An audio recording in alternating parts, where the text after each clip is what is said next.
आज एक खबर आई है, देखने में तो थोड़ी-सी मामूली लगती है, थोड़ी फ़नी भी लगती है कि हमारे यहाँ के ई-रिक्शा जो है चलते-चलते बंद हो रहे हैं।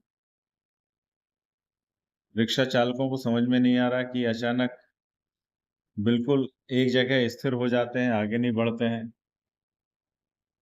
वो इसको मैकेनिकल एक परेशानी मान रहे थे, मैकेनिक्स के पास जाते थे, पैसे खर्च करते थे, इसके बावजूद भी परेशानी समझ में नहीं आती थी। फिर बाद में पता चला कि ये साइबर हैकिंग के द्वारा कुछ चाइनीज़ ऐप हैं, जो इस तरीके की घटनाओं के लिए ज़िम्मेदार।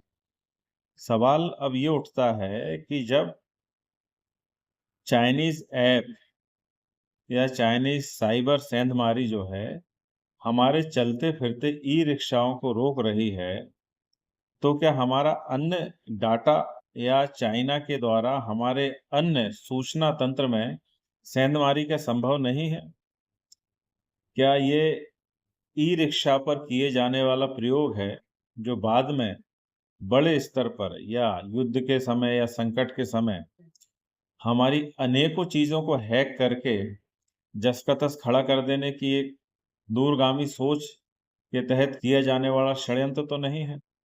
अब तो आजकल हर चीज़ जो है चिप से नियंत्रित होती है, कंप्यूटर चिप और डाटा पे चलती है।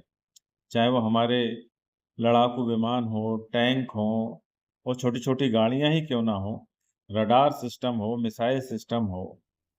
अब जो युद्ध के तरीके हैं वो बदल गए हैं और जब हमारे देश में ऐसी खबरें आती हैं कि चलते-फिरते लोगों की गाड़ियाँ, ई-रिक्शा बंद हो रहे हैं, तब ये भारत सरकार को इस पर गंभीरता से विचार करना चाहिए।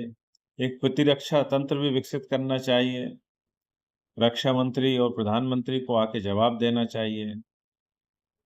लेकिन प्रधानमंत्री कहाँ हैं? देश में हैं कि विदेश में हैं? कहीं संतूर तो नहीं बजा रहे या किसी राष्ट्रीय अध्यक्ष महिला को मेलोडी तो नहीं खिला रहे?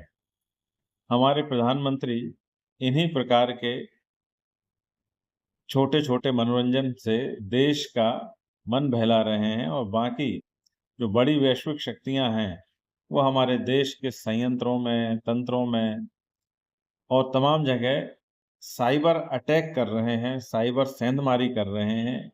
ये एक तरीके की डिजिटल अरेस्टिंग है, डिजिटल किडनैपिंग है, डिजिटल तरीके आज एक नए हथियार के तौर पर कैसे काम करते हैं, इस खबर से हमको देखने को मिलता है।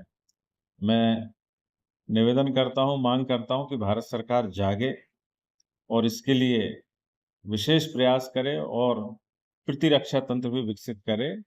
प्रधानमंत्री आप हाज़िर हैं कि नहीं हैं?